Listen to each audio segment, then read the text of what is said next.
ಆಕಾಶವಾಣಿ ಕಲಬುರಗಿ. ಮಾತೆ ಕಥೆ ಜೀವನ ಸಂಪುಟದ ಯಾನ. ಇಂದಿನ ಅತಿಥಿ ಸಮಾಜ ಚಿಂತಕರಾದ ಶ್ರೀ ಸಿ.ಬಿ. ಪಾಟೀಲ್ ಓಕಳಿ. ಮಾತಿನ ಮಂಟಪದಲ್ಲಿ ಜೊತೆಯಾಗುವವರು ಡಾಕ್ಟರ್ ಸದಾನಂದ್ ಪೆರ್ಲಾ.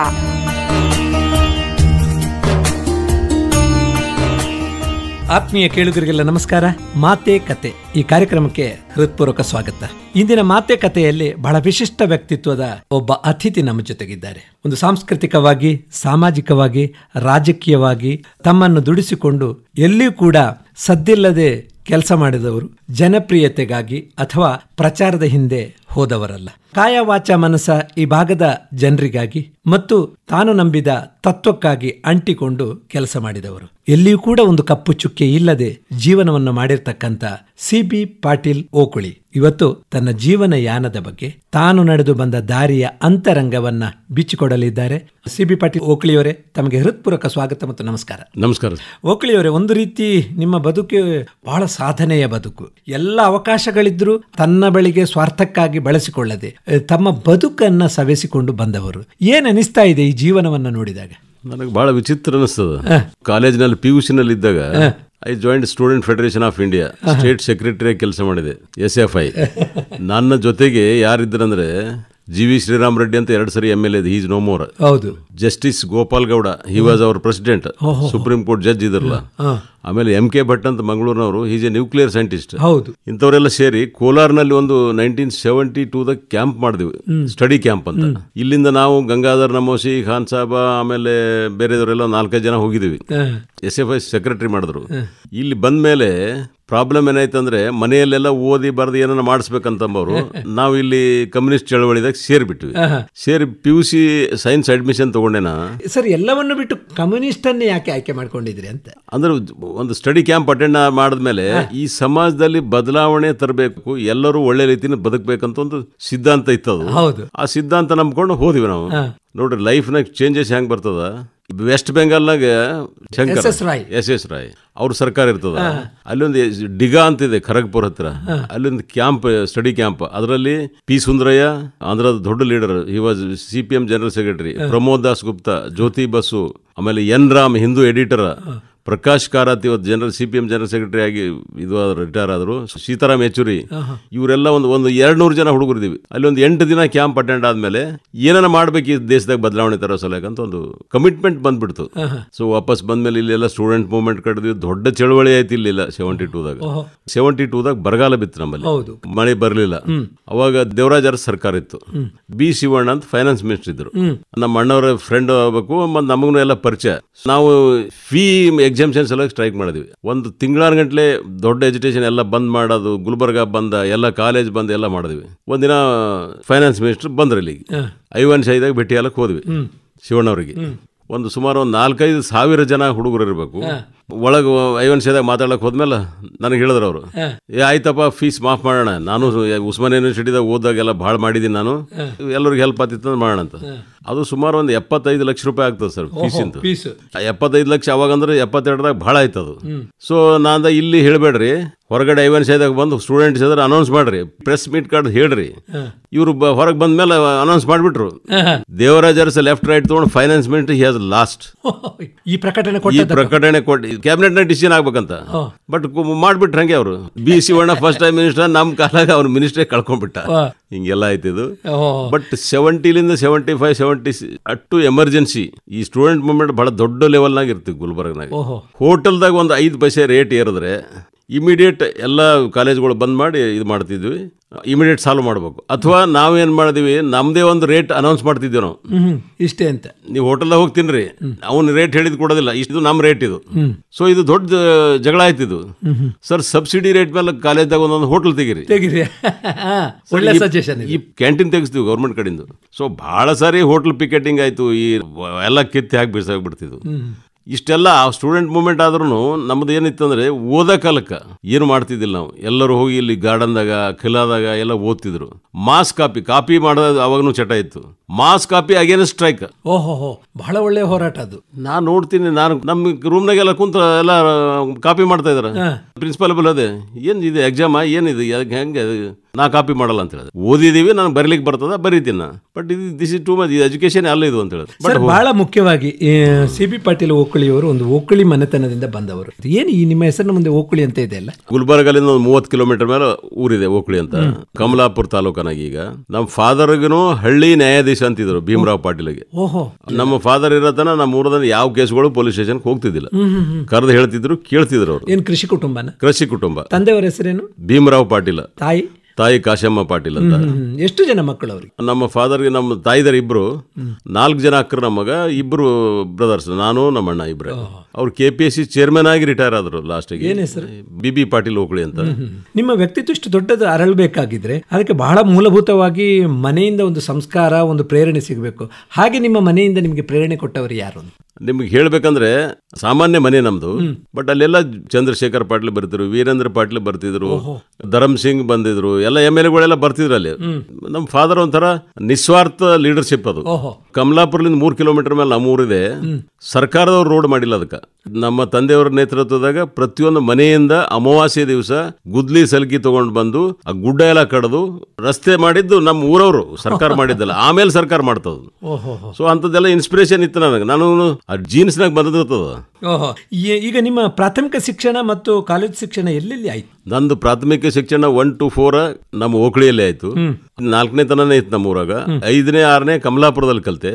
ನಮ್ಮ ಅಣ್ಣ ಪ್ರೊಫೆಸರ್ ಆದ್ರ ಅವಾಗ SB arts college political science professor ಆದ್ರು. ಅವಾಗ ನಾವು ಇಲ್ಲಿ 7ನೇಗೆ ಬಂದಿವಿ. 7ನೇ ಚಕ್ರಕಟ್ಟ ಸಾಲಿ ಅಂತಿದೆ ಗಾಜಿಪುರದಾಗ, ಅಲ್ಲಿ ಓದಿವಿ. 8, 9, 10 ಗೌರ್ಮೆಂಟ್ MPHS ನಾಗ ಓದ್ದೆ. ಅಲ್ಲಿಂದ ಕಾಲೇಜ್ಗೆ ಹೋದೆ, SB ಸೈನ್ಸ್ ಕಾಲೇಜ್ಗೆ ಹೋದೆ. ನೀವು ವಿಜ್ಞಾನದ ವಿದ್ಯಾರ್ಥಿ? SB science college PUC science fail ಆದೆ. ನಾ PUC ಕಾಮರ್ಸ್ ಅಡ್ಮಿಷನ್ ಮಾಡಿದೆ. PUC ಕಾಮರ್ಸ್ನು ಫೇಲ್ ಆದೆ. ಅವಾಗ PUC ಸೈನ್ಸ್ ಪಾಸ್ ಆದೆ ಸಪ್ಲಿಮೆಂಟ್ರಿಗೆ. So BSc first year admission ತಗೊಂಡೆ. BSc ಫಸ್ಟ್ ಇಯರ್ ಎಕ್ಸಾಮ್ ಟೈಮ್ನಾಗ ಸ್ವಲ್ಪ ಏನೋ ಹೆಲ್ತ್ ಪ್ರಾಬ್ಲಮ್ ಆಯ್ತು. BSc ಫಸ್ಟ್ ಇಯರ್ ಫೇಲ್ ಆದೆ. ಅವಾಗ ವಿಚಾರ ಮಾಡಿದೆ, ನಾ ಇದು ಸೈನ್ಸ್ ಕಲೀಲಿಕ್ಕೆ ಆಗಲ್ಲ, ಸ್ಟೂಡೆಂಟ್ ಮೂವ್ಮೆಂಟ್ ಕಟ್ಲಿಕ್ಕೆ ಟೈಮ್ ಸಿಗಲ್ಲ, ಸೈನ್ಸ್ ಅಂದ್ರೆ ಭಾಳ ಓದ್ಬೇಕಾಗ್ತದೆ. ಸೊ BA ಬಂದೆ. ನಾ BA ಬಂದು ಅಲ್ಲಿ ಸ್ಟೂಡೆಂಟ್ ಲೀಡರ್ ಆಮೇಲೆ ಒಂಥರ ಮಾಸ್ ಮೂವ್ಮೆಂಟ್ ತರ ಡೆವಲಪ್ ಆಯ್ತು. ನಾವು ಯಾವುದೇ ಒಂದು ಕಾಲ್ ಕೊಟ್ಟರೆ ಒಂದು 10,000 ಸ್ಟೂಡೆಂಟ್ಸ್ ಬರ್ತಿದ್ರು. ನನಗೆ ಕಲ್ಪನಾ ಮಾಡೋಕ್ಕಾಗಲ್ಲ ಇಷ್ಟೆಲ್ಲ ದೊಡ್ಡ ಮೂವ್ಮೆಂಟ್ ಬಂತಂತ. ಆಮೇಲೆ MA ಇಲ್ಲೇ ಗುಲ್ಬರ್ಗ PG ಸೆಂಟರ್ನಾಗ ಎಕನಾಮಿಕ್ಸ್ MA ಎಕನಾಮಿಕ್ಸ್ ಮಾಡಿದೆ. ಅಲ್ಲೂ ಸ್ಟೂಡೆಂಟ್ ಮೂವ್ಮೆಂಟ್ ಮಾಡಿದ್ವಿ. ಅಲ್ಲಿ ನೋಡ್ರಿ ಅಲ್ಲಿ ಪ್ರಾಬ್ಲಮ್ ಆಯ್ತು. ನನಗೆ BAದಾಗ ಕ್ಲಾಸ್ ಬರಲಿಲ್ಲ. 49 50 ಏನೋ ಬಂತದು. ಅಲ್ಲಿ MA ಅಡ್ಮಿಷನ್ ತಗೋಬೇಕಾದ್ರೆ ಅಲ್ಲಿ ಮೆರಿಟ್ ಮೇಲೆ ತಗೊಂಬೋದು. ತಿಗಡಿ ಅಂತ ಒಬ್ಬ ಪ್ರೊಫೆಸರ್ ಇದ್ರು, ಧಾರವಾಡ ಬರ್ತಿದ್ರು ಅವರು. ಸೊ ಅಡ್ಮಿಷನ್ ಕೊಡ್ಲಿಕ್ಕಾಗಲ್ಲ ಅಂತ ಹೇಳಿದ್ರು. ಅಡ್ಮಿಷನ್ ಕೊಡ್ಲಿಕ್ಕಾಗಲ್ಲ ಅಂದ್ರೆ ಡಿಪಾರ್ಟ್ಮೆಂಟ್ ಬಂದ್ ಮಾಡಿಸ್ತೀನಿ ಅಂತ ಹೇಳಿದೆ. BA ಹೋದ್ಮೇಲೆ MA ಓದಕ್ಕೆ ನಾನು ಡೆಮೋಕ್ರಾಟಿಕ್ ರೈಟ್ ಅದ, ಕೊಟ್ಟ ಅಡ್ಮಿಷನ್ ಕೊಟ್ಟ ಮೇಲೆ ನಾನು ಆ ಪ್ರೊಫೆಸರ್ಗಳಿಗಿಂತ ಹೆಚ್ಚಿಗೆ ನಾ ಎಕನಾಮಿಕ್ಸ್ ಹೋದ್ರು ನನಗೆ 49 ಮಾರ್ಕ್ಸೇ ಕೊಟ್ಟರು. ಸೊ ನನಗೆ 50 ಕೊಟ್ಟಿದ್ರೆ ನಾನು ಪ್ರೊಫೆಸರ್ ಆಗಿ ಹೋಗ್ತಿದ್ದೆ. ನಾನು 49 ಇಂಪ್ರೂವ್ಮೆಂಟ್ ಕಟ್ಟಿದ್ರು 49 ಕೊಟ್ಟರು. ಕೊಟ್ಟ ಮೇಲೆ ಮತ್ತೆ ಇನ್ನೇನು ಮಾಡ್ಬೇಕಂತ ಗೊತ್ತಾಗಲಿಲ್ಲ. MA ಮುಗೀತು. ಅದ್ಮೇಲೆ ಲಾ ಮಾಡೋಣ ಅಂತ. ಲಾ ಮಾಡ್ಲಿಕ್ಕೆ ಯಾಕೆ ಆಸಕ್ತಿ ಬಂತು? ಸ್ಟೂಡೆಂಟ್ ಮೂವ್ಮೆಂಟ್ ಕಟ್ಬೇಕಲ್ಲ. ಲಾ ಅಡ್ಮಿಷನ್ ಮಾಡಿಸಿ first year second year pass. ಇಲ್ಲಿ SSL ಲಾ ಕಾಲೇಜ್ನಲ್ಲಿ ಲಾ ಮುಗಿಸ್ದೆ. ಒಂದು 2 ವರ್ಷ ಪ್ರಾಕ್ಟೀಸ್ ಮಾಡಿದೆ. ಅಷ್ಟೊತ್ತಿಗೆ ಸ್ವಲ್ಪ ಸ್ಟೂಡೆಂಟ್ ಮೂವ್ಮೆಂಟ್ ಎಲ್ಲ ವೀಕ್ ಆಗಿತ್ತು. ಸೊ ಧರಮ್ ಸಿಂಗ್ ನನಗೆ ಬಹಳ ಸರ್ತಿ ಕರಿತಿದ್ರು. ನಮ್ಮ ಅಣ್ಣವ್ರ ಫ್ರೆಂಡ್ ಅವರು, ನೀ ಕಾಂಗ್ರೆಸ್ ಪಾರ್ಟಿದಾಗ ಬಾರಪ್ಪ ಕೆಲಸ ಮಾಡು ಅಂತ ಹೇಳಿ. ಸೊ 89ದಾಗ I joined Congress party. Dharam Singh ಅವರು, ಧರ್ಮಸಿಂಗ್ ಅವರ ಒಂದು ಪ್ರೇರಣೆಯಿಂದ, ಅವರ ಪ್ರೇರಣೆಯಿಂದ ಅವ್ರು ಕರೆದ್ರು. ಅವರು ಬಾರಪ್ಪ ಒಳ್ಳೆ ಕೆಲಸ ಮಾಡ್ಲಿಕ್ಕೆ ನಂಬಲ್ಲಿ ಏನು ಇದು ಇಲ್ಲ ಮಾಡ ಅಂತ ಹೇಳಿ. G ರಾಮಕೃಷ್ಣ ಅಂತ ನಮ್ಮ ಕಮಲಾಪುರ MLA ಇದ್ದ. ಸೊ ರಾಮಕೃಷ್ಣಗೆ ಭೇಟಿ ಆಗಕ್ಕೆ ಹೋದೆ. ರಾಮಕೃಷ್ಣ ಅಂಡರ್ ಎಸ್ಟಿಮೇಟ್ ಮಾಡಿಬಿಟ್ಟು ನಮಗೆ ಏನು ಮಾಡ್ಬೇಕು, ರಾಮಕೃಷ್ಣ ಎಲೆಕ್ಷನ್ ಬಂತಲ್ಲ ಅಂತ. ಸೊ ನೀವು ನಿಮ್ಮ ಊರೊಂದು ನೋಡ್ಕೋರಿ ಅಂತಂದ. ಅಂದ್ರೆ ಈ ಕನ್ಫೈನ್ ಟು ಮೀ ಪಂಚಾಯತ್ ಲೆವೆಲ್ಗೆ. ಅರೆ ಇವನು ಹಿಂಗ್ ಮಾಡಿದ್ನಲ್ಲಪ್ಪ ಅಂತ ಸೀದಾ ಧರ್ಮ್ ಸಿಂಗ್ ಅವ್ರ ಹತ್ರ ಹೋದೆ. ಸರ್ ರಾಮಕೃಷ್ಣ ಅವ್ರು ಹಿಂಗ ಅಂತ. ಧರ್ಮ್ ಸಿಂಗ್ ಹೇಳಿದ್ರು, ನೀ ಎಲ್ಲಿ ಹೋಗ್ಬೇಡ, ಸೀದಾ ಜವರಿಗೆ ನಡಿ, ನಿನ್ ಶಿಷ್ಯರ್ಯಾರ ಎಲ್ಲರೂ ಎಲೆಕ್ಷನ್ ಪೂರಾ ಏನ್ ಮಾಡು, ಅಲ್ಲೇ ಜವರಿಗಿದಾಗ ಕೆಲಸ ಮಾಡಂತ. ಅವತ್ತು ಹೋಗಿದ್ದವನ ಸುಮಾರು ಧರ್ಮ್ ಸಿಂಗ್ ಅವ್ರದ್ದು 5 ಎಲೆಕ್ಷನ್ ಮಾಡಿದ್ದೀನಿ. I was election manager for 5 times. ಅವ್ರು ಮುಖ್ಯಮಂತ್ರಿ ಆದಾಗನು ನಾನೇ ಎಲೆಕ್ಷನ್ ಮ್ಯಾನೇಜರ್ ಇದ್ದೆ. ಅಂದ್ರೆ ಅವರ ಗೆಲುವಿನ ಒಂದು ಭಾಗ ನಿಮ್ಮದು ಕೂಡ ಕೊಡುಗೆ ಇದೆ. 100% ಮೋಸ್ಟ್ ಕ್ರೂಷಿಯಲ್ ಎಲೆಕ್ಷನ್. ಯಾಕಂದ್ರೆ ಜಾತಿ ಇಲ್ಲಲ್ಲಿ. ಯಾರ ಮನೆಯೊಳಗ ನಾವ್ ಎಷ್ಟು ಎಷ್ಟು ಮೈಕ್ರೋ ಲೆವೆಲ್ ಸ್ಟಡಿ ಮಾಡಿದ್ವಿ ಜವರಿಗೆ ಅಂದ್ರೆ ಅಣ್ಣಂದು ಓಟ್ ಯಾಕಡೆ ಹೋಗ್ತದೆ, ತಮ್ಮಂದು ಯಾಕಡೆ ಓಟ್ ಹೋಗ್ತದೆ, ಇಷ್ಟೆಲ್ಲ ಲೆಕ್ಕ ಇಡ್ತಿದ್ವಿ ನಾವು. ಸೊ ಹಿಂಗಾಗಿ ಅವ್ರ ಜೊತೆಗೆ ಬೆಳೆದೆ. ನಾವು ಸ್ವಲ್ಪ ಲೆಫ್ಟ್ ಮೂವ್ಮೆಂಟ್ಲಿಂದ ಬರೋದ್ರಿಂದ ಓದೋದು ಬರೋದೆಲ್ಲ ಹ್ಯಾಬಿಟ್ ಇತ್ತಲ್ಲ, ಸೊ ಜೊತೆಗೆ ಹೋಗೋ ಮುಂದೆ ಹಂಗೆ ಡಿಸ್ಕಷನ್ ಮಾಡ್ಕೋತ ಹೋಗ್ತಿದ್ವಿ. ಪಾರ್ಲಿಮೆಂಟ್ ಎಲೆಕ್ಷನ್ದಾಗೂ I was in charge of Chincholi and Aland. First time ಅವ್ರು ಫಸ್ಟ್ ಟೈಮ್ ಡಿಫೀಟ್ ಆದ್ರು ಯಾವಾಗಂದ್ರೆ 2008 50 ಓಟ್ಲಿಂದ. ಅದು ಪೋಸ್ಟಲ್ ಬ್ಯಾಲೆಟ್ದಾಗ ಹೋದ್ರು. ಸೊ 9 ಕಂಟೆಸ್ಟ್ ಮಾಡಿದ್ರು ಅಲ್ಲಿ ಬೀದರಿಗೆ. I was in charge of M P ಕಾನ್ಸ್ಟಿಟ್ಯೂನ್ಸಿಗೆ ಚಿಂಚೋಳಿ ಅಂಡ್ ಆಳಂದ್ ಎರಡು ಹ್ಯಾಂಡಲ್ ಮಾಡಿದೆ. ಫಸ್ಟ್ ಟೈಮ್ ಗೆದ್ದರು ಅವ್ರಿ. ಸೆಕೆಂಡ್ ಟೈಮ್ ಅದೇನೋ ವಿಚಿತ್ರ ಗಾಳಿಯೊಳಗೆ ಸೆಕೆಂಡ್ ಟೈಮ್ ಗೆಲ್ಲಲು ಕಾಲಿಲ್ಲ. ಇದು ಅವ್ರ ಜೊತೆಗೆ ಸುಮಾರು 30 ವರ್ಷ ಕೆಲಸ ಮಾಡಿದ್ದೀನಿ ನಾನು. ಸರ್, ಅವರೊಟ್ಟಿಗೆ ನೀವು ಕೆಲಸ ಮಾಡಿದ ಒಂದು ದೀರ್ಘ ಅನುಭವ. ಒಬ್ಬ ರಾಜಕಾರಣಿಯಾಗಿ ಧರ್ಮಸಿಂಗ್ ಅವರನ್ನ ನೀವು ಹೇಗೆ ನೋಡ್ತೀರಿ? ಅವ್ರು ಧರ್ಮಸಿಂಗ್ ಅವ್ರದ್ದು ಹೆಂಗಂದ್ರೆ, ನಾನು ಎಷ್ಟೋ ಸಲ ಡಿಸ್ಕಷನ್ ಮಾಡಿ ಜಗಳ ಮಾಡ್ತಿದ್ದೆ. ಯಾಕಂದ್ರೆ ವಿಚಾರಗಳು ಕಾಂಗ್ರೆಸ್ ಕಮ್ಯುನಿಸ್ಟ್ ಬಹಳ ಕಾಂಟ್ರಡಿಕ್ಷನ್ ಇದ್ದೇ ಇರ್ತದೆ. ಸೊ ಅವ್ರೇನ್ ಹೇಳ್ತಿದ್ರು ಅಂದ್ರೆ, ಆ ವ್ಯವಸ್ಥೆ ಬಂದಾಗ ಏನಾಗ್ತದೆ ನೋಡೋಣ, ಬಟ್ ಈಗ ನನ್ನ ಕೈದಾಗ ಅಧಿಕಾರ ಇದ್ದಾಗ ಜನರಿಗೆ ಸಹಾಯ ಮಾಡಬೇಕು. ನಾವು ಸಿಸ್ಟಮ್ ಬದಲಾಯಿಸೋದು ಅದು ಆಯ್ತು. ಸಿಸ್ಟಮ್ದಾಗ ಇದ್ದಾಗೆ ನಮ್ ಸಹಾಯ ಮಾಡ್ಲಿಕ್ಕೆ ಸಾಧ್ಯ. ಸಹಾಯ ಮಾಡೋದು ಲಕ್ಷಾಂತರ ಮಂದಿಗೆ ಸಹಾಯ ಮಾಡಿದ್ರು ಅವರು. ಸೊ ಅವರು ಮರಣ ಹೊಂದಿದಾಗ ಅವಾಗೇ ನೋಡಬೇಕು, ಸುಮಾರು ಪರ್ತಾಬಾದ್ಲಿಂದ ಜೇವರ್ಗಿ ತನ ರೋಡ್ ಬ್ಲಾಕ್ 25 ಕಿಲೋಮೀಟರ್, ಲಕ್ಷಾಂತರ ಮಂದಿ ಕಣ್ಣು ಸುರಿಸ್ಬಿಟ್ರು, ನೀರು ಸುರಿಸ್ಬಿಟ್ರು. ಅಚಾನಕ್ ಹೋಗ್ಬಿಟ್ರು. ಅವ್ರ ಮಗನು MLA 3 ಸರ್ತಿ MLA ಅದ, ಅಜಯ್ ಸಿಂಗ್ನು. ಅವನು ಎಲೆಕ್ಷನ್ ಫಸ್ಟ್ ಒಂದು ಹ್ಯಾಂಡಲ್ ಮಾಡಿದ್ವಿ ಇಲ್ಲಿ. ಆಮೇಲೆ ನಾವು ಆ ಕಡೆ ಜೇವರಿಗೆ ಹೋಗಲಿಲ್ಲ, ಈ ಕಡೆ ಇದು ಮಾಡಿದ್ವಿ ಸರ್. ಸರ್, ಈಗ ಧರ್ಮಸಿಂಗ್ ಅವರ ಒಂದು ಗರಡಿಯಲ್ಲಿ ತಾವು ಇದ್ದುಕೊಂಡು ಅವರ ಒಂದು ಚಿಂತಕರ ಚಾವಡಿಯಲ್ಲಿ ತಾವು ಕೆಲಸ ಮಾಡಿದವರು. ಆದರೆ ವೈಯಕ್ತಿಕವಾಗಿ ನೀವು ಯಾವುದೇ ಕಡೆಯಲ್ಲಿ ಕೂಡ ನನ್ನ ಹೆಸರು ಬರಬೇಕು, ನಾನೊಂದು ಜನಪ್ರತಿನಿಧಿ ಆಗಬೇಕು ಅಂತ ನೀವು ಪ್ರಯತ್ನ ಪಟ್ಟವರಲ್ಲ. ಆದರೂ ಕೂಡ ನಿಮಗೆ ಹಲವಾರು ಅವಕಾಶಗಳು ಬಂದಿದೆ. KPSC ಮೆಂಬರ್ ಆದ್ರಿ, ಬೇರೆ ಬೇರೆ ಸಂಘ ಸಂಸ್ಥೆಗಳಲ್ಲಿ ಕೆಲಸ ಮಾಡಿದ್ರಿ. ಒಬ್ಬ ರಾಜಕೀಯ ಮುಂದಾಳುನೊಟ್ಟಿಗೆ ಇದ್ದುಕೊಂಡು ಯಾವ ಯಾವ ಸಂಸ್ಥೆಗಳಲ್ಲಿ ಗುರುತಿಸಿಕೊಳ್ಳಿಕ್ಕೆ ಸಾಧ್ಯ ಆಯಿತು ನಿಮಗೆ? 1996ನಾಗ ಇಲ್ಲೊಂದು ಬೈ ಎಲೆಕ್ಷನ್ ಆಗ್ತದೆ ಗುಲ್ಬರ್ಗದ್ದು. ನನಗೆ ಧರ್ಮಸಿಂಗ್ ಅವ್ರು ಹೇಳಿದ್ರು ಅಸೆಂಬ್ಲಿಗೆ ಕಂಟೆಸ್ಟ್ ಮಾಡಿ ಅಂತ. ಸರ್, ನನ್ನ ಹತ್ರ ದುಡ್ಡಿಲ್ಲ. ಇಲ್ಲಪ್ಪ, ನನ್ನ ಸಲಗೆ ಅಷ್ಟೆಲ್ಲ ದುಡ್ದಿದ್ದೀನಿ, ನಿನ್ನ ಎಲೆಕ್ಷನ್ ನಾ ಎಲ್ಲ ಮಾಡ್ತೀನಿ, ನೀ ಕ್ಯಾಂಡಿಡೇಟ್ ಆಗಷ್ಟೇ ಅಂತೇಳಿ. 1996 ಬೈ ಎಲೆಕ್ಷನ್ ನಾನು ಕ್ಯಾಂಡಿಡೇಟ್ ಇಲ್ಲಿ. ಖರ್ಗೆ ನಮ್ಮ ಚೀಫ್ ಕ್ಯಾಂಪೇನರ್ ಆ ಎಲೆಕ್ಷನ್ಗೆ. ಧರ್ಮಸಿಂಗ್ ಖರ್ಗೆ ದಿನ ಒಂದು 10 ಕಿಲೋಮೀಟರ್ ಪಾದಯಾತ್ರೆ ಮಾಡ್ತಿದ್ರು. ಬಟ್ ಆ ಪರಿಸ್ಥಿತಿ, ಪೊಲಿಟಿಕಲ್ ಸಿಚುವೇಶನ್ ನಮ್ ಫೇವರೇಬಲ್ ಇದ್ದಿಲ್ಲ. ಆಮೇಲೆ ಧರ್ಮಸಿಂಗ್ ಅವರ ರಾಜೇಶ್ ಪೈಲಟ್ ಕರ್ಸರು ಇಲ್ಲಿ ಕ್ಯಾಂಪೇನ್ ಮಾಡಕ್ಕೆ. ಅವನ್ನೆಲ್ಲ ಸ್ಟೂಡೆಂಟ್ಸ್ ಎಲ್ಲ ತಿರುಗಾಡ ನೋಡಿ ಕ್ಯಾಂಡಿಡೇಟ್ ಆರ್ಚ್ ಬರ್ತದೆ ಅಂತ ಹೇಳ್ತಾ ಇದ್ರು ಹೋಗೋ ಮುಂದೆ ನನಗೆ. ಸೊ ಸೋತ್ವಿ ಎಲೆಕ್ಷನ್. ಆಮೇಲೆ ಕಂಟೆಸ್ಟ್ ಮಾಡಲಿಲ್ಲ ನಾನು ಎಲೆಕ್ಷನ್. ಇವರು ನನಗೆ ಅಲ್ಲಿ ಆರ್ಗನೈಸೇಷನ್ದಾಗ ಹ್ಯೂಮನ್ ರೈಟ್ಸ್ ಕಮಿಟಿ ಪ್ರೆಸಿಡೆಂಟ್ ಮಾಡಿದ್ರು, ಕಲಬುರಗಿ ಜಿಲ್ಲೆದು. ಆಮೇಲೆ ಮೀಡಿಯಾ ಅಡ್ವೈಸರ್ ಮಾಡಿದ್ರು. ಆಮೇಲೆ ಡಿಸ್ಟ್ರಿಕ್ಟ್ ಜನರಲ್ ಸೆಕ್ರೆಟರಿ ಮಾಡಿದ್ರು DCCದು. ಆಮೇಲೆ Kisan Congress state vice president ಮಾಡಿದ್ರು. ಮಾಲಿಕ ಗುತ್ತೇದಾರ್ ನಮ್ಮ ಅಧ್ಯಕ್ಷ ಇದ್ದ, ಅದರ ಉಪಾಧ್ಯಕ್ಷರಾಗಿ ಕೆಲಸ ಮಾಡಿ. ಈ ಹ್ಯೂಮನ್ ರೈಟ್ಸ್ ಕಮಿಟಿ ತಾವು ಕೆಲಸ ಮಾಡಿದ್ರಿ ಇಲ್ಲಿ ಕಲಬುರಗಿ ಜಿಲ್ಲೆಯದ್ದು. ಕಾಂಗ್ರೆಸ್ ಪಾರ್ಟಿದೊಂದು ವಿಂಗ್ ಅದು. ಅದರಲ್ಲಿ ಏನು ಕೆಲಸ ಮಾಡಿದ್ರಿ? ಸ್ವಲ್ಪ ಅಲ್ಲಿ ಚಿಂಚೋಳಿದಾಗ ಒಂದು ಇದು ಆಯ್ತದ, ಮಕ್ಕಳ ಮಾರಾಟ ಅದೆಲ್ಲ. ಅದು ಆದಾಗ ಅಲ್ಲೆಲ್ಲ ಹೋಗಿ ವಿಸಿಟ್ ಮಾಡಿ ಅದೆಲ್ಲ ಒಂದು ಇದು ಮಾಡಿದ್ವಿ. ಅದು ಎಲ್ಲೆಲ್ಲ ಏನೇನಾದ್ರೂ ಹ್ಯೂಮನ್ ರೈಟ್ಸ್ ವೈಲೇಟ್ ಆದ್ರೆ ಹೋಗಿ ಪ್ರೊಟೆಸ್ಟ್ ಮಾಡ್ತಿದ್ವಿ ನಾವು. ಈ ಕರ್ನಾಟಕದ ಕೃಷಿ ಬೆಲೆ ಆಯೋಗದ ಸದಸ್ಯರಾಗಿ ಕೂಡ ತಾವು ಕಾರ್ಯನಿರ್ವಹಿಸ್ತೀವಿ. ನಿಮ್ಮ ಆ ಕಾಲದ ಸಾಧನೆ ಏನು ಅಂತ? ಅವಾಗ ಏನಾಯ್ತು ಗೊತ್ತ್ರಿ, ನನಗಷ್ಟು ಇದು ಇದ್ದಿಲ್ಲ, ಐಡಿಯಾ ಇದ್ದಿಲ್ಲ. ಒಬ್ಬ vice chancellor, retired vice chancellor, ಅದರದ್ದು ಚೇರ್ಮನ್ ನಾನು, ಇನ್ನೊಬ್ಬ MLA ಅದಕ್ಕೆ ಮೆಂಬರ್, ಒಬ್ಬ ಸೆಕ್ರೆಟರಿ ಇದ್ರು. ಇದು ಪ್ರೈಸ್ ನಾವೇ ಫಿಕ್ಸ್ ಮಾಡ್ತೀವಿ ಅಂತ ನಾನು ತಿಳ್ಕೊಂಡಿದ್ದೆ. ನಾವು ರೆಕಮೆಂಡ್ ಮಾಡಬಹುದು ಅಷ್ಟೇ, ಪ್ರೈಸ್ ಫಿಕ್ಸ್ ಮಾಡಕ್ಕಾಗಲ್ಲ ಪಾಟೀಲ್ ರೀ ಅಂತಂದ. ಈ ಕಾಸ್ಟ್ ಆಫ್ ಕಲ್ಟಿವೇಶನ್ ಎಷ್ಟಾಗ್ತದ, ನಮ್ ಪ್ರಾಫಿಟ್ ಎಷ್ಟು ಬರಬೇಕು, ಬಟ್ ಒಂದು ಅನುಭವ ಆಯ್ತಲ್ಲಿ ಹ್ಯಾಂಗಿದು ಮಾಡ್ತಾರ.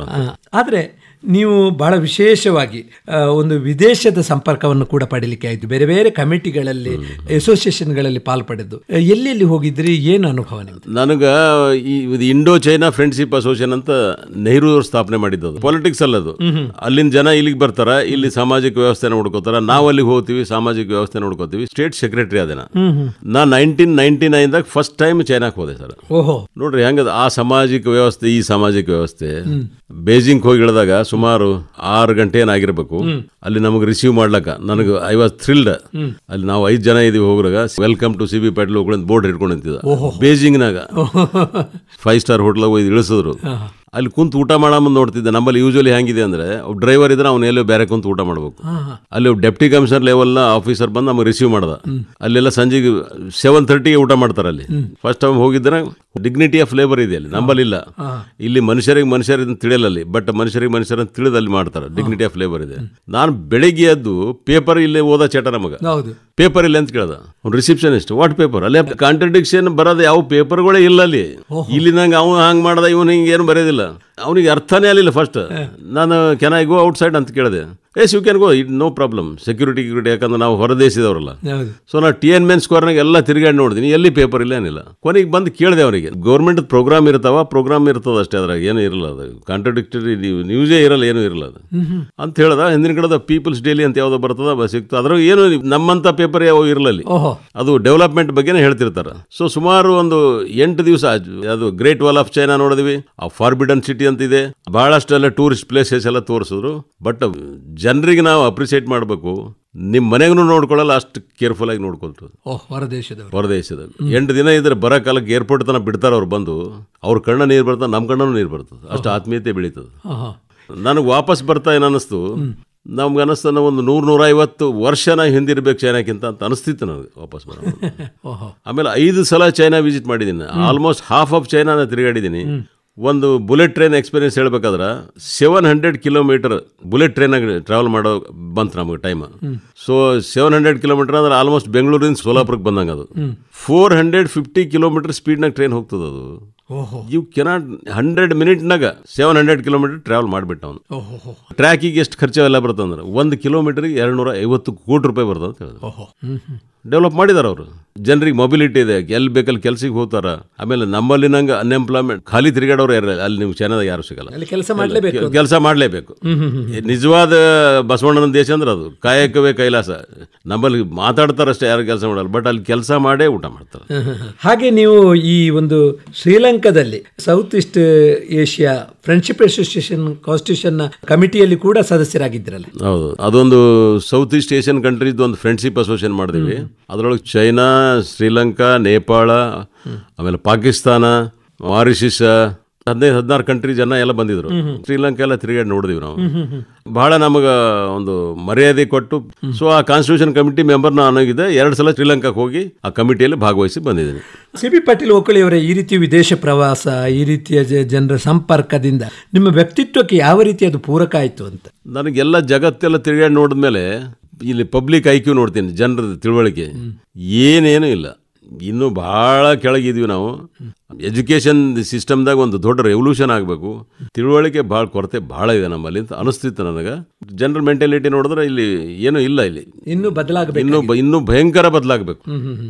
ಓಕಳಿಯವರೇ, ಬಹಳ ಮುಖ್ಯವಾಗಿ ಕರ್ನಾಟಕದಲ್ಲಿ ಒಂದು ಗುಣಮಟ್ಟದ ಚಿತ್ರಗಳ ಆಯ್ಕೆಯ ಒಂದು ಸಮಿತಿಯಲ್ಲಿ ನೀವು ಸದಸ್ಯರಾಗಿದ್ರಿ. ಅದು ವಿಶೇಷ, ಯಾಕಂದ್ರೆ ನೀವು ಹೇಗೆ ಆಯ್ಕೆ ಆದ್ರಿ ಅಂತ. ನನಗೆ ಗೌರ್ಮೆಂಟ್ ನಾಮಿನೇಟ್ ಮಾಡ್ತು. ಸ್ವಲ್ಪ ಯಾವ ಟೈಪ್ ಸಿನಿಮಾ ಇರಬೇಕು, ಈ ಸಮಾಜದ ಮೇಲೆ ಏನು ಪರಿಣಾಮ ಬೀರ್ಬೋದು ಅಂತೇಳಿ ಒಂದು ವಿಚಾರ ಇದ್ದ ಸಲುವಾಗಿ ಆ ಕಮಿಟಿದಾಗ ಹಾಕ್ತಾರೆ ನನಗೆ. ಸೊ ದಿನ ಒಂದು 2-3 ಸಿನಿಮಾ ನೋಡ್ತಿದ್ವಿ. ನೋಡಿ ನಮಗೆ ಅನಿಸಿದ್ದೆಲ್ಲ ಬರೆದು ಕಳಿಸ್ತಿದ್ವಿ. ಸೊ ಅವ್ರಿಗೆ ಸಬ್ಸಿಡಿ ಕೊಡ್ಬೇಕಂದ್ರೆ ನಾವು ರೆಕಮೆಂಡ್ ಮಾಡ್ಬೇಕಲ್ಲ. ನಾವು ನಿಸ್ವಾರ್ಥವಾಗಿ ಕ್ವಾಲಿಟಿ ಯಾವುದದ ಏನಿಲ್ಲ, ಇದ್ರಾಗ ಏನು ಕಟ್ ಮಾಡ್ಬೇಕು, ಸೆನ್ಸಾರ್ ಬೋರ್ಡ್ ಇದ್ದಂಗೆ ಹೆಚ್ಚು ಕಮ್ಮಿ ಅದೆಲ್ಲ ಇದು ಮಾಡಿ ಕೊಡ್ತಿದ್ವಿ. ಅದು ಒಂದು ಅನುಭವ ಆಯ್ತು ನನಗೆ. ಅದು CB ಪಾಟೀಲ್ ಓಕಳಿಯವರು ಒಂದು ಸುಮಾರು 5 ದಶಕಗಳ ಕಾಲ ರಾಜಕೀಯ ಮುತ್ಸದ್ದಿಗಳ ಜೊತೆ, ತಜ್ಞರ ಜೊತೆ ಒಂದು ವ್ಯಕ್ತಿತ್ವವನ್ನು ಬೆಳೆಸಿದವರು. ಒಂದು ರೀತಿಯಲ್ಲಿ ಈ ಭಾಗಕ್ಕೆ ಒಂದು ಹೊಸ ಚಿಂತನೆಗಳನ್ನು, ಹೊಸ ಮಾರ್ಗವನ್ನು ಕೊಡಬೇಕು ಅಂತ ಸದಾ ಚಿಂತಿಸುತ್ತಿರುವಂಥ ವ್ಯಕ್ತಿಗಳಲ್ಲಿ ತಾವು ಕೂಡ ಒಬ್ಬರು. ನಮ್ಮ ಕಲ್ಯಾಣ ಕರ್ನಾಟಕ ಭಾಗ ಸ್ವಾತಂತ್ರ್ಯ ಬಂದು ಅಮೃತ ಮಹೋತ್ಸವವನ್ನು ಈಗ ನಾವು ಆಚರಿಸ್ತಾ ಇದ್ದೇವೆ. ನಿಮ್ಗೆ ಏನು ಅನಿಸ್ತದೆ, ಈ ಹಿಂದುಳಿದಿರುವಿಕೆಯನ್ನು ಹೇಗೆ ತೊಡೆದು ಹಾಕಬಹುದು?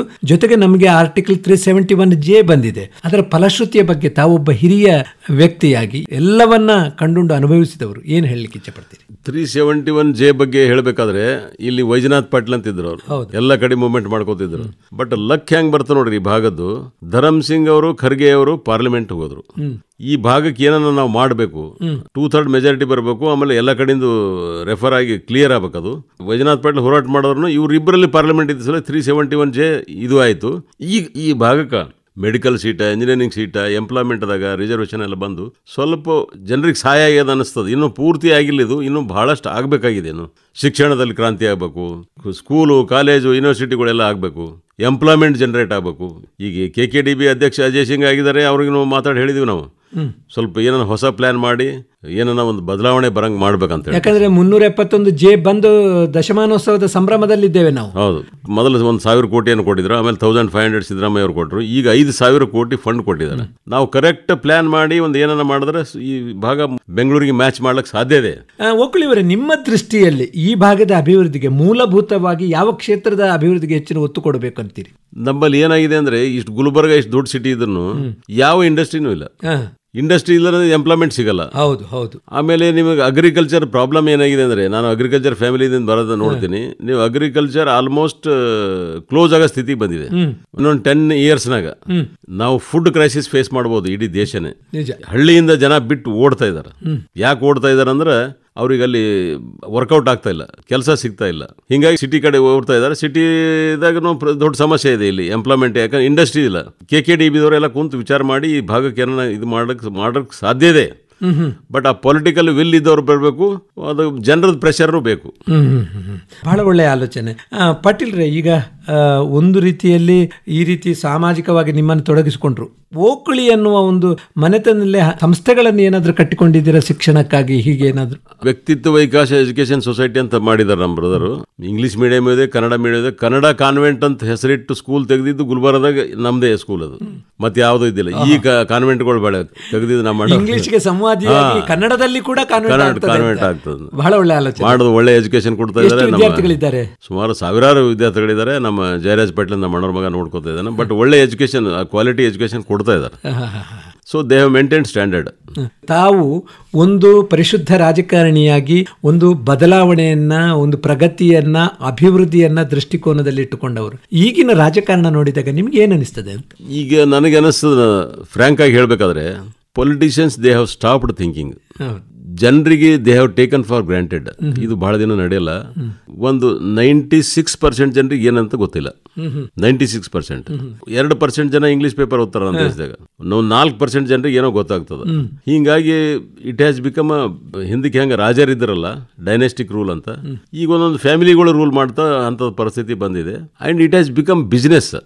ಇನ್ವೆಸ್ಟ್ ಮಾಡು, ದುಡ್ಡು ಮಾಡ್ಕೋ ಅಷ್ಟೇ, ಇಂಥ ಪರಿಸ್ಥಿತಿ ಬಂದಿದೆ. ಬಟ್ ಇಟ್ ವಿಲ್ ಅಂದ್ರೆ ಸಜ್ಜನರಿಗೆ ಯಾರು ವಿಚಾರ ಅವ್ರಿಗೆ ಹೋಗ್ಲಿಕ್ಕೆ ಸಾಧ್ಯ ಇಲ್ಲ. ಇಂಥ ಪರಿಸ್ಥಿತಿ ಇದೆ. ಈ ದೇಶ ಸುಧಾರಿಸಲಿಕ್ಕೆ ಇಟ್ ಇಸ್ ವೆರಿ ಡಿಫಿಕಲ್ಟ್. ನಮ್ಮಂಥವ್ರಿಗೆಲ್ಲ ಬಹಳ ಬೇಜಾರಾಗ್ಬಿಟ್ಟಿದೆ. ಆ ಕಾರಣಕ್ಕಾಗಿ ನೀವು ಸ್ವಲ್ಪ ಮೌನ ವಹಿಸಿದ್ದೀರಾ? ಹೇಗೆ ಮೌನ ಅಂದ್ರೆ ನಾವು ಏನು ಮಾಡ್ಲಾರ ಸ್ಥಿತಿ ಇದೆ ನಮ್ದು. ಯಾರಿಗೆ ಹೇಳ್ಬೇಕ್ರಿ? ಯಾರು ಹೇಳಬೇಕು? ನಿಮ್ಮ ಪ್ರಶ್ನೆಗೆ ಉತ್ತರಗಳೇ ಇಲ್ಲ. ಪಾಟೀಲ್ರೆ, ತಾವು ಒಂದು ತತ್ವ ಸಿದ್ಧಾಂತ, ಪ್ರಾಮಾಣಿಕತೆ, ನಿಷ್ಠೆ ಎಲ್ಲವನ್ನು ಒಂದು ಬದ್ಧತೆಯಿಂದ ಮಾಡಿಕೊಂಡು ಬಂದವರು. ನಿಮ್ಮ ಬದುಕೇ ಅಷ್ಟು ಸತ್ಯ ಮತ್ತು ನಿಷ್ಠೆಯಿಂದ ಕೂಡಿರತಕ್ಕಂಥದ್ದು, ಮತ್ತೆ ನಿಮ್ಮ ವೈಯಕ್ತಿಕ ಬದುಕು ಕೂಡ ಅಷ್ಟೇ ಸತ್ಯವಾಗಿರ್ತಕ್ಕಂಥದ್ದು. ನಿಮ್ಮ ಮದುವೆನೂ ಕೂಡ ಬಹಳ ವಿಶೇಷ ಅಂತೆಲ್ಲ, ಬಹಳ ಸರಳ ವಿವಾಹವಾದ್ರಂತ ಕೇಳಿದ್ದೇವೆ. ಅದು ಹೇಳ್ತೀನಿ. 78 ಮದುವೆ ಆಗಿದೆ ನಾನು. ಶ್ರೀಮತಿಯವರು ನಮ್ಮ ಚಿಂಚೋಳಿ ತಾಲೂಕು ಚೇಂಗ್ಟಾ ಅಂತಿದೆ, ಬಸಮ್ಮ ಪಾಟೀಲ್ ಅಂತ. ಕಮ್ಯುನಿಸ್ಟ್ ಪಾರ್ಟಿ ಆಫ್ದಾಗ 75 ರೂಪಾಯಿದಾಗ ಮ್ಯಾರೇಜ್ ಮಾಡ್ಕೊಂಡಿದ್ದೀನಿ. 75 ರೂಪಾಯಿ 75 ರೂಪಾಯಿಗೆ ಒಂದು ತಾಳಿ ಬರ್ತಿತ್ತು, ಬಂಗಾರ ಚೀಪ್ ಇತ್ತು 78ರದಾಗ. ಆಮೇಲೆ ಒಂದು 25-30 ಜನರಿಗೆ ಟೀ ಕುಡಿಸಿದೀವಿ ಅಷ್ಟೇ ಮಾಡಿದ್ದು. ಯಾಕಂದ್ರೆ ಅವಾಗ ಏನಿತ್ತಂದ್ರೆ, ಈ ವರದಕ್ಷಿಣೆ, ಗುಲ್ಬರ್ಗ ಭಾಷೆ ಹುಂಡ ಕೊಡೋದು, ಸಿಕ್ಕಾಪಟ್ಟೆ ಮನಿ ಮಾಟ ಮಾರ್ಕೊಂಡೆಲ್ಲ ಲಗ್ನ ಮಾಡೋದೆಲ್ಲ ನಡೆದಿತ್ತು. ಒಂದು ಜನರಿಗೆ ಒಂದು ಮಾಡಲ್ ಆಗಿ ಬಿಡೋಣ ಅಂತ ಹೇಳಿ ಮಾಡಿದ್ವಿ ನಾವು. ಮತ್ತೆ ಅದಕ್ಕೆಲ್ಲ MLA ಧರ್ಮಸಿಂಗರೆಲ್ಲ ಮ್ಯಾರೇಜ್ ಬಂದಿರು. ನಮ್ಮ ಫಾದರ್ ಬಂದಿಲ್ಲ ಅದಕ್ಕೆ ಮದುವೆಗೆ. ತಂದೆಯವರು ಯಾವ ಕಾರಣಕ್ಕಾಗಿ ಬರಲಿಲ್ಲ? ಅದು ಲೈಕ್ ಇರ್ಲಿಕ್ಕಿಲ್ಲ ಬಹುಶಃ. ನಮ್ಮ ಅಣ್ಣ ಬಂದಿಲ್ಲ. ನಮ್ಮ ಅಣ್ಣ he was in Bengaluru. Marriage ಮಾಡ್ಕೊಂಡು ಊರಿಗೆ ಹೋದ್ವಿ. ಅಷ್ಟು ಮಾಡಿದ್ವಿ. ಇಡೀ ಅದು ನಾನು ಮದುವೆ ಆದ್ಮೇಲೆ ಸುಮಾರು ನಮ್ಮ ಊರಾಗ ಒಂದು 50 ಮದುವೆ ಹಂಗೆ ಮಾಡಿಸಿದ್ವಿ. ಆದರ್ಶ ಮದುವೆ ಅದು ಮಾಡಿಸಿದೀನಿ ಒಂದು 50 ಜನರಿಗೆ. ಊರಿಗೆ ಬಂದ್ಮೇಲೆ ಊರವರೆಲ್ಲ ಒಂದು ಪ್ಲೇಸ್ನಾಗ ಅಸೆಂಬ್ಲಿ ಆಗಿ ಅವ್ರಿಗೆ ಊರಿಗೆ ಸ್ವಾಗತ ಮಾಡಿ ಭಾಷಣ ಮಾಡಿ, ಅಲ್ಲಿ ಯಾಕೆ ಹಿಂಗ್ ಮದುವೆ ಮಾಡ್ಕೋಬೇಕಂತ ಹೇಳಿ ಅವ್ರ ಮನೆಗೆ ಒಯ್ದು ಬಿಡ್ತಿದ್ದೇವೆ. That was the system in ಅವ್ರ ಓಕ್ಳಿ. ಈಗಿನ ಲಗ್ನ ಹೆಂಗಂದ್ರೆ ಮಾನ ಮರ್ಯಾದೆ ಬಿಟ್ಟು ಸಂಪತ್ತಿನ ಪ್ರದರ್ಶನ ಆಗಿದೆ ಅಷ್ಟೇ. ಈಗ ನಮ್ಮ ಹಿಂದಿನ ಪ್ರಧಾನಮಂತ್ರಿಗಳಾಗಿರ್ತಕ್ಕಂಥ PV ನರಸಿಂಹರಾವ್ ಅವರ ಜೊತೆ ನಿಮ್ಮ ನಿಕಟ ಸಂಪರ್ಕ ಇತ್ತು. ಅವ್ರ ಅನುಭವ ಏನಾದ್ರೂ ಇದೆನಾ? ಆಕ್ಚುಲಿ ಅಸೆಂಬ್ಲಿ ಟಿಕೆಟ್ ಕೊಟ್ಟರು PV ನರಸಿಂಹರಾವ್ ಗುಲ್ಬರ್ಗ ಬೈ ಎಲೆಕ್ಷನ್ಗೆ. ಒಂದ್ಸಲ ಅಗ್ರಿಕಲ್ಚರ್ ಮೇಲೆ ಡಿಸ್ಕಷನ್ ಆಗಂಬಂದು ಬೆಂಗಳೂರಿಗೆ ಹೋಗಿದ್ದೆ ನಾನು. ಹೋದಾಗ ನಾವೊಂದು ಕ್ವಶನ್ ಕೇಳಿದೆ ಅವರಿಗೆ, sir whether agriculture survives in India or not ಅಂತ ಕೇಳಿದೆ. ವ್ಯವಸಾಯ ಉಳಿಲಿಕ್ಕೆ ಸಾಧ್ಯ ಅದನಾ ಏನಿಲ್ಲ ಹೇಳ್ರಿ ಅಂತ ಕೇಳಿದ್ರಿ. ಕೇಳಿದ್ರಿ ಪ್ರಧಾನಮಂತ್ರಿ ಸೊ ಹಿ ವಾಸ್ ಶಾಕ್ಡ್. ಒಂದು 8 ನಿಮಿಷ ಮಾತಾಡಿದ್ರು ಅದ್ಮೇಲೆ. ಹೌದಾ? ಅವ್ರು ಏನ್ ಹೇಳಿದ್ರು ಗೊತ್ತಾ? It is very difficult to survive, bad weather is there. ಅಂದ್ರೇನು, ನೀವು ಒಕ್ಕಲ್ತನೊಳಗ ಡೈವರ್ಸಿಫಿಕೇಶನ್, ಬರೀ ಬೆಳೆಯಲ್ಲ, ಮೊಲ ಸಾಕ್ರಿ, ಹಂದಿ ಸಾಕ್ರಿ, ಆಕಳ ಸಾಕ್ರಿ, ಡೈರಿ ಫಾರ್ಮ್ ಮಾಡ್ರಿ, ಫಿಶಿಂಗ್ ಮಾಡ್ರಿ, ಸಮಗ್ರ ಕೃಷಿಯನ್ನು ಸಮಗ್ರ ಕೃಷಿ ಅಳವಡಿಸ್ಕೊಡ್ರಿ. ಇನ್ನೊಂದು ಇನ್ಸಿಡೆಂಟ್ ಹೇಳ್ಬೇಕಂದ್ರೆ, ಒಂದ್ಸಲ ಕೊಳ್ಳೂರು ಮಲ್ಲಪ್ಪನ ಪುಸ್ತಕ ರಿಲೀಸ್ ಮಾಡಕ್ ಬಂದಿದ್ರು. ಧರ್ಮ್ ಸಿಂಗ್ ಅವರು ಪಿ ವಿ ನರಸಿಂಹರಾವ್ ಕರೆಸಿದ್ರು. ಅವಾಗ ಪರಿಸ್ಥಿತಿ ಹೆಂಗಿತ್ತಂದ್ರೆ, ಪಿ ವಿ ನರಸಿಂಹರಾವ್ ಜೊತೆಗೆ ಸುಮ್ಮನೆ ಹಿಂಗೆ ಫೋಟೋ ಯಾರು ತೆಗೆಸೋಲಕ್ಕೆ ನಿಂತಿರ್ತಿದ್ದಿಲ್ಲ. ಸೊ ಬುಕ್ ರಿಲೀಸ್ ಆಯಿತು, ಫಂಕ್ಷನ್ ಎಲ್ಲ ಮುಗೀತು, ರಾಜ್ಭವನ್ಗೆ ಹೋದ್ರು. ಅವರು ಸಾಯಂಕಾಲ ಹೋಗೋರಿದ್ರು. ನಾವು ಧರ್ಮ್ ಸಿಂಗ್ ಅವರು ವಾಪಸ್ ಹೋಗ್ತಾ ಇದ್ದೀವಿ. ಧರ್ಮ್ ಸಿಂಗ್ ಅವ್ರು ಕೇಳಿದ್ರೆ, ಪಿ ವಿ ನರಸಿಂಹರಾವ್ ಕಳಿಸ್ಲಿಕ್ಕೆ ಹೋಗ್ಬೇಕನ್ನ ಏರ್ಪೋರ್ಟಿಗೆ ಅಂತ. ಮಾಜಿ ಪ್ರಧಾನಿ, ಗ್ರೀನ್ ಸಿಗ್ನಲ್ ಇರ್ತದೆ ಪೂರಾ ಏರ್ಪೋರ್ಟ್ ತರ, ಸೆಕ್ಯೂರಿಟಿ. ಸರ್ ನೀವೇ ಕರೆಸಿರಿ, ಹೋಗಿ ಬರೋಣ ನಡ್ರಿ, ಯಾರು ಬರಲ್ಲ, ನಾವಿಬ್ರು ಹೋಗೋಣ. ಧರ್ಮ್ ಸಿಂಗ್ ಅವ್ರು ಇನ್ಸಿಸ್ಟ್ ಮಾಡಿದೇನ, ಆಯ್ತು ನಡಿ ಅಂತ ರಾಜ್ಭವನ್ಗೆ ಹೋದ್ವಿ. ಹೋದ್ಮೇಲೆ ನಾವು 3 ಒಂದೇ ಕಾರಣ ಕುಂತೀವಿ, ಮಾತಾಡ್ಕೊತ ಹೋದ್ವಿ. ಅಲ್ತಾನ ಇಳಿದ ಮೇಲೆ ಏರ್ಪೋರ್ಟ್ನಾಗ ಫ್ಲೈಟ್ ಲೇಟ್ ಅದ. ನನಗೆ ಧರ್ಮ್ ಸಿಂಗ್ ಅವ್ರಿಗೆ ಇಂಟ್ರೊಡ್ಯೂಸ್ ಮಾಡಿದ್ರು, ಈಸ್ ಎ ಲೆಫ್ಟಿಸ್ಟ್ ಕಾಮ್ರೇಡ್ ಅಂತೇಳಿ. ಮಾಡಿದ್ಮೇಲೆ ಅವ್ರು ಬೇರೆ ಕಡೆ ಕುಂತರು, ನಾನು P V Narasimha Rao, you cannot imagine 45 minutes ಮಾತಾಡಿದ್ದೀನಿ ನಾನು. ಪಾಲಿಟಿಕ್ಸ್, ಎಕನಾಮಿಕ್ಸ್, ಲೆಫ್ಟ್ ರೈಟ್ ಎಲ್ಲ ಅಷ್ಟೆಲ್ಲ. Yes whatever you're asking correct ಅಂತ ಹೇಳಿದ್ರು. ಓಕಳಿಯವರೇ, ತಾವು ಇಷ್ಟೆಲ್ಲ ಹಲವು ರೀತಿಯ ಸಂಪರ್ಕಗಳಿದ್ರೂ ಕೂಡ ನೀವು ಯಾವುದೇ ರೀತಿಯ ಒಂದು ಸ್ಥಾನ ಮಾನಕ್ಕೆ ಬಯಸದೆ, ಹಾತೊರೆಯದೆ ನಿಮ್ಮ ಜೀವನವನ್ನು ನಿರ್ವಹಿಸಿದ್ರಲ್ಲಿ ಯಾಕೆ, ಏನು ಕಾರಣ? ಈ ವ್ಯವಸ್ಥೆಯೊಳಗೆ ಸತ್ಯ ಹೇಳ್ಬೇಕಂದ್ರೆ, ಮಾರ್ಕ್ಸಿಸಮ್ ಅಂದ್ರೆ, ನಾ ಮಾರ್ಕ್ಸಿಸಮ್ ಎಲ್ಲ ಭಾಳ ಓದಿದ್ದೀನಿ, ಮಾರ್ಕ್ಸ್ ಲೆನಿನ್ ಎಲ್ಲ ಓದಿದ್ದೀನಿ. Marxism it is like A scanning machine. ಈ ಸಮಾಜ ಏನಾಗ್ತಾ ಇದೆ, ಏನಾಗ್ತಾ ಇಲ್ಲ ಅಂತ ಹೇಳಿ ನಮ್ಗೆ ಗೊತ್ತಾಗ್ಬಿಡ್ತದೆ, ಯಾಕೆ ಹಿಂಗೆ ಮಾಡ್ತಾ ಇದ್ದಾರೆ, ಯಾಕೆ ಹಿಂಗೆ ಮಾಡಲ್ಲ ಅಂತೇಳಿ. ಸೊ ನಮ್ಗೆ ಲೈಕ್ ಮಾಡಲಿಲ್ಲ. ಬಹುಶಃ ಓದೋದು ಹ್ಯಾಬಿಟ್ ಭಾಳ ಇದೆ. ನನ್ನ ಮನೆಯಲ್ಲಿ ಸುಮಾರು ಒಂದು 5 ಲಕ್ಷ ರೂಪಾಯಿ ಪುಸ್ತಕ ಇದೆ ನನಗೆ. ಮತ್ತೆ ರೇಡಿಯೋನು ಕೇಳ್ತೀನಿ ನಾನು. ಸೊ ಹಿಂಗಾಗಿ ಪೊಲಿಟಿಕಲಿ ಅದರಿಂದ ತೊಂದರೆನೂ ಆಗಿದೆ ನನಗೆ. ಪಾಲಿಟಿಕ್ಸ್ನಾಗ ಏನಾನ ಆಗಬೇಕು, ದುಡ್ಡು ಮಾಡ್ಬೇಕಂತ ಇರ್ತದ, ನಾವು ಮಾಡಲಿಲ್ಲ. ಮನೆಯೊಳಗೆ ನೋಬಡಿ ಈಸ್ ಹ್ಯಾಪಿ, ಯಾರು ಇರ್ಲಿಕ್ಕೆ ಸಾಧ್ಯ ಇಲ್ಲ. ನಮಗೆ ತಿಳುವಳಿಕೆ ಇದ್ದಷ್ಟು ಮನೆಯವ್ರಿಗೆ ಈಕ್ವಲ್ ಪ್ಯಾರಾಮೀಟರ್ಸ್ನಾಗ ಇರಲ್ಲ. ಥಿಂಕಿಂಗ್ ಕಾರ್ ಬೇಕು ನಮ್ಗೆ, ಫ್ರಿಜ್ ಇರಬೇಕು, ದೊಡ್ಡ ಮನಿ ಇರ್ಬೇಕಂತ ಲೆಕ್ಕ ಮಾಡ್ತಾರೆ. ಅವೆಲ್ಲ ನಾವು I have faced lot of problem. Patil, ನಿಮ್ಗೆ ಎಷ್ಟು ಮಕ್ಕಳು? 2 ಜನ ಇದ್ದಾರೆ. ನಮ್ಮ ಮಗ ಒಬ್ಬ ಲಾ ಇದು ಮಾಡಿ ನಮ್ಮ ಲ್ಯಾಂಡ್ಸ್ ಎಲ್ಲ ನೋಡ್ಕೋತಾನ. ಮಗಳು MA ಜರ್ನಲಿಸಮ್ ಮಾಡಿದಾಳ. ನಮ್ಮ ಹಳೆಯ IPS ಆಫೀಸರ್ ಇದ್ದಾರೆ, ಹನುಮಂತರಾಯ ಅಂತ. ನಿಮ್ಮ ಈ ಬದುಕಿನ ಒಂದು ಯಾನವನ್ನು ನೋಡಿದಾಗ, ಒಂದು ಹಳ್ಳಿ ಓಕಳಿಯಿಂದ ಬಂದು ಈ ರೀತಿಯಾಗಿ ಹಲವು ಸಾಧನೆಗಳನ್ನು ನೀವು ಹೊತ್ಕೊಂಡು ಈಗ ತಿರುಗಾಡ್ತಾ ಇದ್ದೀರಿ, ಏನು ಅನಿಸ್ತಾ ಇದೆ ನೀವು ಈ ಜೀವನವನ್ನು ನೋಡಿದಾಗ? ಇಲ್ಲ, ಏನು ತೃಪ್ತಿ ಇಲ್ಲ. ಬಟ್ ನಾವು ಏನು ಅಸಹಾಯಕರಾಗ್ಬಿಟ್ಟಿವಿ. ಏಜ್ ಆಯ್ತು, ಐ ಆಮ್ 70 years.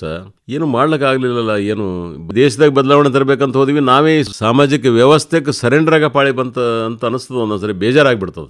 ಈಗಿನ ಜನರೇಷನ್ ಅಂತೂ ನೀವು ಏನೂ ಇಲ್ಲ, ಮೊಬೈಲ್ ಕೊಟ್ಬಿಟ್ಟಾರ, ಎಲ್ಲ ಮೊಬೈಲ್ ನೋಡ್ಕೊತ ಇರ್ತಾರ ಅಷ್ಟೇ. ಎಲ್ಲಿ ಹೋಗಿ ಹತ್ತೀವಿ ಅಂತ ಗೊತ್ತಾಗ್ತಾ ಇಲ್ಲ ನಮ್ಗೆ. ಆಮೇಲೆ ನನಗೆ Mysuru paper mill board member ಇದ್ದೆ, ಭದ್ರಾವತಿದ ಕಾಗದ ಫ್ಯಾಕ್ಟ್ರಿ. ಸುಮಾರು 16 ವರ್ಷ ಬೋರ್ಡ್ ಡೈರೆಕ್ಟರ್ ಆಗಿ ಕೆಲಸ ಮಾಡಿದ್ದೀನಿ. ಸುಮಾರು 23 ಜನ IAS ಆಫೀಸರ್ಸ್ ಜೊತೆ ಕೆಲಸ ಮಾಡಿದ್ದೀನಿ. ಪಾಟೀಲ್ ರೇ, ಈ ಮಾತುಕತೆಯಲ್ಲಿ ನಿಮ್ಮ ಮಾತನ್ನು ಕೇಳ್ತಾ ಇದ್ದಾರೆ, ನಿಮ್ಮ ಕತೆ ಗೊತ್ತಾಗ್ತಾ ಇದೆ. ಜನರಿಗೆ ನೀವು ಏನು ಹೇಳಲಿಕ್ಕೆ ಇಚ್ಛೆ ಪಡ್ತೀರಿ? ಅಲ್ಟಿಮೇಟ್ಲಿ ಎಲ್ಲ ಆದ್ಮೇಲೆ ನನಗೆ ಅನಿಸ್ತದ, ಪ್ರಾಮಾಣಿಕವಾಗಿ ಬದುಕಬೇಕು, ಲೈಫ್ ಕಾಂಪ್ಲಿಕೇಟ್ ಮಾಡ್ಕೋಬಾರ್ದು, ಬಹಳ ಸರಳ ಜೀವನ ಇರಬೇಕು. ಆಮೇಲೆ ಬೇರೆದವ್ರು ನೋಡಿ ನೀವು ಬದುಕಲಿಕ್ಕೆ ಕಲಿಬೇಡ್ರಿ. ಏನು ಕೆಪಾಸಿಟಿ ಇದೆ ಅದು ಕೆಪಾಸಿಟಿ ಮೇಲೆ ಬದುಕಬೇಕು, ಮತ್ತು ಒಳ್ಳೆ ಪ್ರಾಮಾಣಿಕತೆಯಿಂದ ಬದುಕಬೇಕು. ಆಮೇಲೆ ಫ್ಯಾಮಿಲಿದಾಗ ಡಿಸ್ಟರ್ಬ್ ಮಾಡ್ಕೊಳ್ಳೋಕೆ ಯಾವುದೇ ಅವಕಾಶ ಕೊಡಬಾರ್ದು. ಮನೆಯೊಳಗೆ ಶಾಂತಿ ಇರಲಿಲ್ಲ ಅಂದ್ರೆ ನೀವೇನು ಸಾಧಿಸ್ಲಿಕ್ಕೆ ಸಾಧ್ಯ ಇಲ್ಲ. Take care of your family, your kids. ಈಗಲೂ ಅವಕಾಶ ಸಿಕ್ಕರೆ ಇಂಥದ್ದು ಮಾಡಬೇಕಂತ ಏನಾದರೂ ನಿಮ್ಮ ತಲೆಯಲ್ಲಿ, ಮನಸ್ಸಿನಲ್ಲಿ ಇದೇನಾ? ಇದೇ ನನಗೆ ಅನಿಸ್ತದ. ಬಟ್ ಏನಾಗಿದೆ ಅಂದ್ರೆ, ಈಗಿನ ಜನರೇಷನ್ ಯಾವ ರಿಸಿಪ್ಟಿವ್ ಮೈಂಡ್ ಇಲ್ಲ. That is the problem. Rigidity ಬಂದಿದೆ. ಏನೋ ಆಗಲ್ಲಪ್ಪ, ಸುಮ್ಮನೆ ಹೇಳ್ಬೇಡ ಅಂತಾರೆ. ಬದಲಾವಣೆ ಸಾಧ್ಯ ಇಲ್ಲ ಇಲ್ಲಿ ಇವ್ರಿಗೆ ತಗೊಂಡು ಅಂತೇಳಿ. But politicians they are deciding our fate. But ಒಳ್ಳೆ ಜನ ಆರಿಸಿ ಬರ್ಲಿಕ್ಕೆ ಸಾಧ್ಯ ಇಲ್ಲ ಅಂತ ಪರಿಸ್ಥಿತಿ ನಿರ್ಮಾಣ ಆಗಿದೆ. ಈಗ ನಿಮ್ಮ ಬಿಡುವಿನ ಸಮಯದಲ್ಲಿ ನೀವೇನು ಮಾಡ್ತೀರಿ? ನಾನು ಓದ್ತೀನಿ, ಟಿವಿ ನೋಡ್ತೀನಿ, ರೇಡಿಯೋ ಕೇಳ್ತೀನಿ. ತುಂಬಾ ಒಳ್ಳೆಯದು CB ಪಾಟೀಲ್ ಓಕಳಿಯವರೇ.